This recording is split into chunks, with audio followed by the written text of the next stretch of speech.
नमस्कार, मैं एडवोकेट विकास यादव एक बार फिर से स्वागत करता हूं आप सबका एक नई वीडियो में। इस वीडियो में डिस्कस करेंगे जो आपका 2025 का सेशन है, जिसके अंदर अगर किसी भी स्टूडेंट को एलएलएम करनी है इन इंस्टीट्यूट से, Jamia Millia Islamia and Aligarh Muslim university and आपका है इंडियन लॉ इंस्टीट्यूट दिल्ली में जो आपका सिचुएटेड है। तो देखिए, ये तीन इंस्टीट्यूट काफ़ी अच्छे इंस्टीट्यूट हैं, रेप्यूटेड इंस्टीट्यूट हैं। किस लिए आपको प्रिपरेशन करनी चाहिए और कैसे प्रिपरेशन करनी चाहिए, वही हम इस वीडियो में डिस्कस करेंगे। क्योंकि इसमें मेजॉरिटी ऑफ स्टूडेंट ज़्यादा इन्वॉल्व नहीं होते हैं। इन जो कॉलेजेस में आप देख रहे हो, यूनिवर्सिटी में देख रहे हो, दिल्ली के आसपास के लोग ही आपको ज़्यादातर दिखेंगे। एंड ये इसलिए भी थोड़ा सा कम कॉम्पिटिटिव आप बोल सकते हो, लेकिन कॉलेजेस अच्छे हैं स्टिल। क्योंकि इससे पहले आप देखोगे क्लैट का एग्ज़ाम हो चुका है, एलेट का एग्ज़ाम हो चुका है, ठीक है। इससे पहले अभी आप देखोगे आईआईटी खड़गपुर का एग्ज़ाम हो जाएगा। उससे पहले अभी हम देखें तो आपका सीयूटी पीजीबी स्टूडेंट्स काफ़ी देंगे, एंड उनमें उनका अगर अच्छा परफॉर्मेंस हुआ तो शायद इसमें अपीयर भी ना करें, ठीक है। तो थोड़ा सा कंपटीशन कम मिलेगा आपको, लेकिन कॉलेज काफ़ी बढ़िया है। तो अगर जिन बच्चों को प्रिपरेशन करनी है, एलएलएम करनी है, मास्टर ऑफ लॉज, तो थोड़ा सा आप ध्यान से देखना। अगर हम शुरुआत में बात करें तो जामिया मिलिया इस्लामिया, ठीक है, नाम से ही सबको पता है। अगर आप ओवरऑल यूनिवर्सिटीज़ की रैंकिंग देखोगे ना, तो उसमें भी आपको टॉप 3, टॉप 4, टॉप 5 तक मिलता है हर साल, ठीक है। आई थिंक सेकंड या थर्ड नंबर पे है 2024 की रैंकिंग में। लेकिन अगर स्पेसिफिकली अगर आप लो इंस्टीट्यूट्स की रैंकिंग में देखोगे, कॉलेजेस इंस्टीट्यूट जो हैं आपके इंडिया में, उसके अंदर भी इसकी रैंकिंग कमाल की है भाई। अगर आप देखोगे तो ये 6th नंबर पे आपको दिखेगा, जामिया मिलिया इस्लामिया न्यू दिल्ली, दिल्ली जो आपका स्टेट है उसके अंदर यूनियन टेरिटरी में दिखा रखा है। काफ़ी आप देखोगे एनएलयू इससे पीछे है, इवन आईआईटी खड़गपुर इसके जस्ट नीचे है। अगर हम देखें तो आपके चार चार ही एनएलयू इससे ऊपर है। एक आपका ये सिम्बॉयसिस लॉ स्कूल पुणे जो प्राइवेट इंस्टीट्यूट है, चार ही एनएलयू इससे ऊपर दिखा रखे हैं रैंकिंग में। हालांकि देखो, रैंकिंग काफ़ी फैक्टर्स पे डिपेंड करती है, लेकिन स्टिल जामिया मिलिया काफ़ी अच्छा इंस्टीट्यूट है। अगर आप बताते हो कहीं जाके कि मैंने अपनी एलएलएम वहाँ से करी है, तो एक अच्छा इम्पैक्ट जाता है, ऐसी बात नहीं है। उसके बाद आप देखोगे अलीगढ़ मुस्लिम यूनिवर्सिटी, तो ये भी काफ़ी अच्छा इंस्टीट्यूट है। इसकी रैंकिंग अगर आप देखोगे तो 12th रैंकिंग है, ठीक है। तो ये भी काफ़ी अच्छा है रैंकिंग के मामले में, ठीक है। तो थोड़ा ध्यान रखना कि अगर आपको किसी अच्छे इंस्टीट्यूट में नहीं हो पा रहा है, तो आप लास्ट में इन यूनिवर्सिटीज़ में भी अप्लाई करके एक अच्छे कॉलेज में सीट सिक्योर कर सकते हो, क्योंकि इनमें ज़्यादा बच्चों अवेयर नहीं होते एंड ज़्यादा इनमें ट्राई भी नहीं करते। उसके बाद जो हमारा थर्ड नंबर है वो आपका इंडियन लॉ इंस्टीट्यूट जो आपका दिल्ली में सिचुएटेड है। इसके ये फ़ायदा आपको मिलेगा कि इसके अंदर 1 ईयर एलएलएम है। आपको 1 साल का एलएलएम मिलेगा। जैसे कि आपको पता है केवल क्लैट में 1 साल का होता है, ठीक है, एएलएट में 1 साल का होता है। एंड सीयूटी में अगर हम देखें तो एक ही ऐसी यूनिवर्सिटी है, south university of south Bihar करके है, बिहार के अंदर central university of south Bihar, उसमें 1 साल का है। बाकी हर एक यूनिवर्सिटी में 2 साल का। बीएचयू में भी एक कोर्स आपको 1 साल का मिल जाएगा, आपको ऐसे बीबीओ में मिल जाएगा, लेकिन वो थोड़े कॉस्टली पड़ते हैं आपको ना, क्योंकि प्राइवेट कैंडिडेट्स मोस्टली उसमें एनरोल करवाते हैं, थोड़े से कॉस्टली पड़ते हैं। तो ये एक अच्छा ऑप्शन हो सकता है कि अगर आप दिल्ली के आसपास हो तो 1 साल के अंदर बढ़िया से रेप्यूटेड इंस्टीट्यूट से कर सकते हो। जिन बच्चों को देखो एकेडमिक रिसर्च में जाना है ना, रिसर्च साइड में, उसके लिए द बेस्ट इंस्टीट्यूट है, तो आप इसको कंसिडर कर सकते हो। अगर हम बात करें इन तीनों एग्जामों की प्रिपरेशन आप साथ में कर सकते हो। मजे की बात यह है कि आप साथ में कर सकते हो प्रिपरेशन। और जो बच्चे अभी सीयूटी का एग्जाम देंगे, सीयूटी मोस्ट प्रोबली जो आपका 2025 है, एलएलएम वाले जो बच्चे अपीयर होंगे, तो वो मोस्टली आपका इसी रेंज में, आपके मार्च में एक पेपर होने वाला है 20, 25, 30 के आसपास, ठीक है। डेट अभी एग्जैक्ट आई नहीं है, लेकिन इसी टाइम आपका एग्जाम होगा। तो अगर आप देखोगे तो सिलेबस में मेजोरिटी ऑफ टॉपिक्स आपके सिमिलर ही हैं। तो अगर आप चाहो तो थोड़ा स्मार्ट प्रिपरेशन कर सकते हो कि सीयूटी का पेपर तो आपको देना ही है।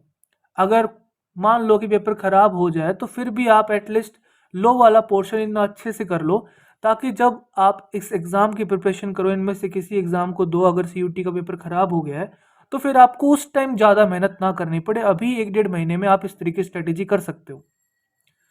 जैसे आप देख सकते हो कि जो जामिया मिलिया इस्लामिया है, इसका पेपर आपका 200 मार्क्स का आता है।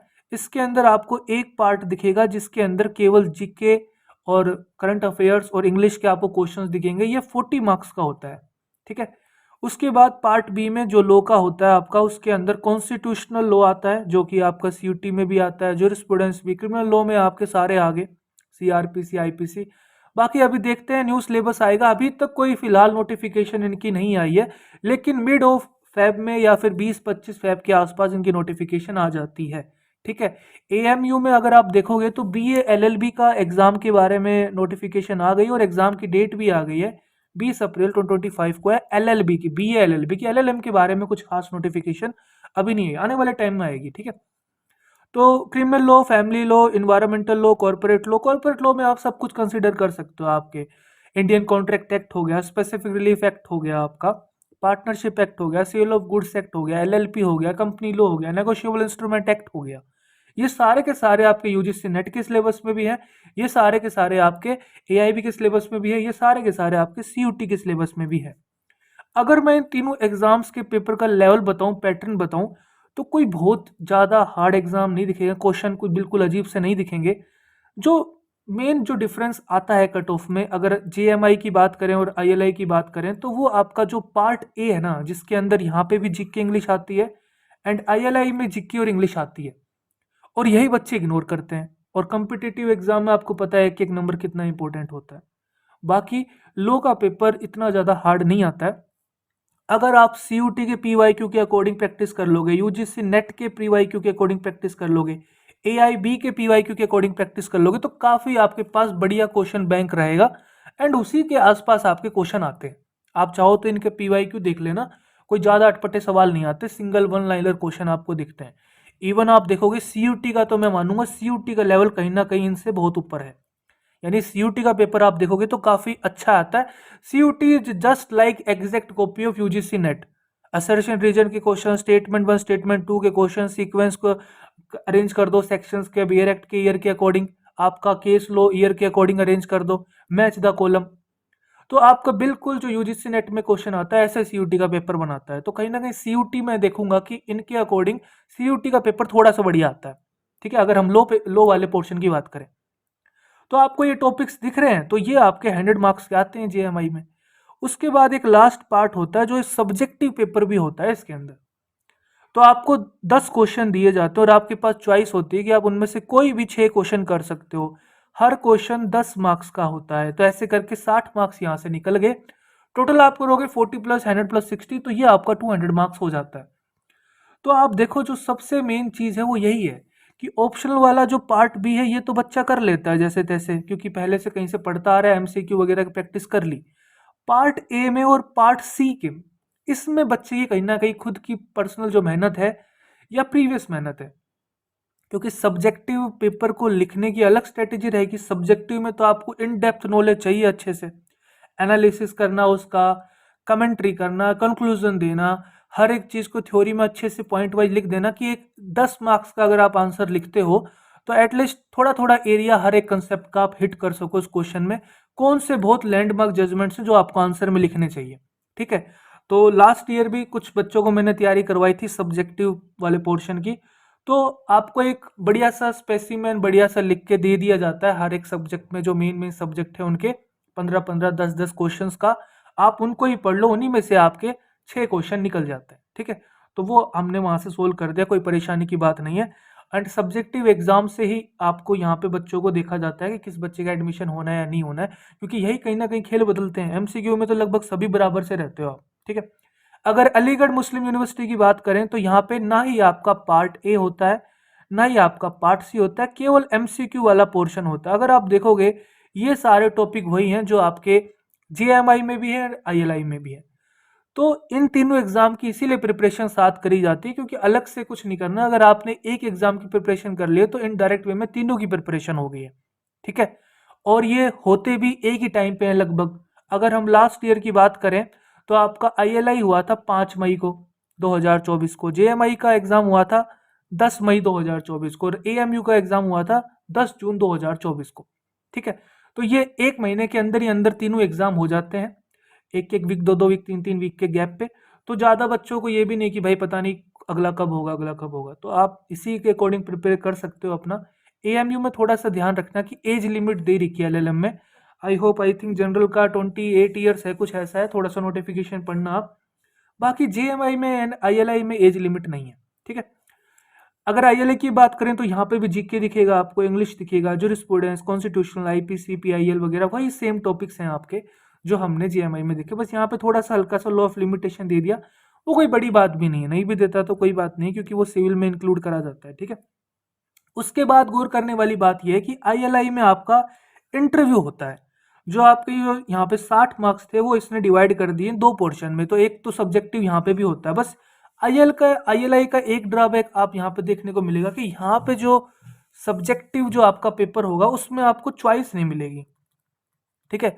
4 क्वेश्चन आएंगे 10 नंबर के, 40 मार्क्स, और आपको 4 के 4 करने हैं, ठीक है। कोई चॉइस नहीं है, जैसे हमने देखा जेएमआई में चॉइस है, ठीक है, लेकिन आईएलआई में चॉइस नहीं है।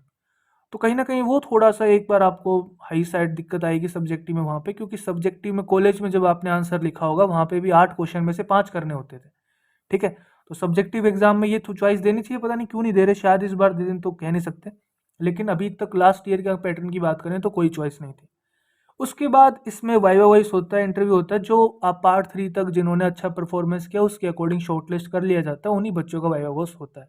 उसके बाद आपकी मेरिट लिस्ट आ जाती है, ठीक है। तो यहाँ पे इस तरीके से पैटर्न है, इस तरीके से आप प्रिपरेशन को, अपने प्रिपरेशन को एक डायरेक्शन दे सकते हो। अगर आप अभी सीयूटी की भी प्रिपरेशन कर रहे हो तो मैं ये बात बोलूँगा आपको, सीयूटी में अच्छे से मन लगा के मेहनत कर लो। फिर अगर मान लो किसी वजह से अगर ज़्यादा अच्छा एग्जाम आपका हुआ भी नहीं, क्योंकि सीयूटी का जो रिजल्ट ही है वो 3 वीक के अंदर रिजल्ट भी आ जाता है, आपका स्कोर कार्ड 3 वीक के अंदर ही आ जाता है, और उसी में आपको आइडिया लग जाता है। अगर आपने 180 प्लस 300 में से स्कोर किया तो आप सोच सकते हो कि आपको, जनरल वाले बच्चों की बात कर रहा हूँ मैं, कि आपको अच्छा कॉलेज मिल जाएगा, बीएचयू, बीबीयू वगैरह, डीयू वगैरह मिल जाएगा, third cut off, second cut off तक, ठीक है। लेकिन अगर इससे कम है तो फिर थोड़ा आप रिस्की साइड पे हो, तो फिर अगर आपका ईयर वेस्ट ना हो तो फिर आप पैरेलली इनका भी फॉर्म भर देना, अभी फॉर्म निकलने ही वाले हैं, ठीक है, कभी भी निकल सकते हैं, मोस्ट प्रोबली फेब में ही निकल जाएंगे, ठीक है, फेब या मार्च के फर्स्ट वीक में। अगर आपका अभी भी कोई डाउट है तो आप कमेंट सेक्शन का यूज़ करके अपना कोई डाउट पूछ सकते हो, या पर्सनली भी इस व्हाट्सअप नंबर पे व्हाट्सअप करके अपना डाउट पूछ सकते हो। इसके रिगार्डिंग हम जल्द ही, एक बहुत ही जल्द न्यू बैच स्टार्ट करने जा रहे हैं, जो बच्चे स्पेसिफिकली, क्योंकि मुझे पता है जामिया में थोड़े से काफ़ी बच्चे ऐसे हैं जो स्पेसिफिकली जामिया को ही टारगेट करते हैं, उन्हें जामिया में ही जाना है, ठीक है, और कुछ उन्हें चाहिए ही नहीं। क्योंकि यार जामिया अपने आप में एक रेप्यूटेड, बहुत रेप्यूटेड इंस्टीट्यूट है, आपने देखा होगा यूपीएससी के रिजल्ट्स आते हैं तो इनका एक अलग से, पता है, कैंपस के अंदर ही कोचिंग वोचिंग का पूरा बढ़िया माहौल है, ठीक है। तो बहुत ही बढ़िया आपको सर्कल मिलता है पढ़ने का आसपास, काफ़ी बढ़िया सीनियर्स, आपके टीचर्स, फैकल्टीज, रिसर्च के मामले में काफ़ी अच्छा है, एकेडमिक के मामले में जामिया खतरनाक है, ठीक है। तो बढ़िया चीज़ है आप, तो काफ़ी बच्चे जेएमआई को टारगेट करेंगे तो उनको स्पेसिफिकली एक टाइम चाहिए, एक प्रिपरेशन चाहिए, गाइडेंस चाहिए कि हाँ हम इसी वे में प्रिपेयर करें। तो न्यू बैच भी जल्दी हम शुरू कर देंगे, उसके रिगार्डिंग आप थोड़ी बहुत इन्फॉर्मेशन ले सकते हो। स्टिल कोई डाउट है तो आप यहाँ पे पूछ सकते हो। वीडियो अच्छा लगा है तो वीडियो को लाइक कीजिए, खुश रहिए, मुस्कुराते रहिए, देश का ख्याल रखिए। जय हिंद।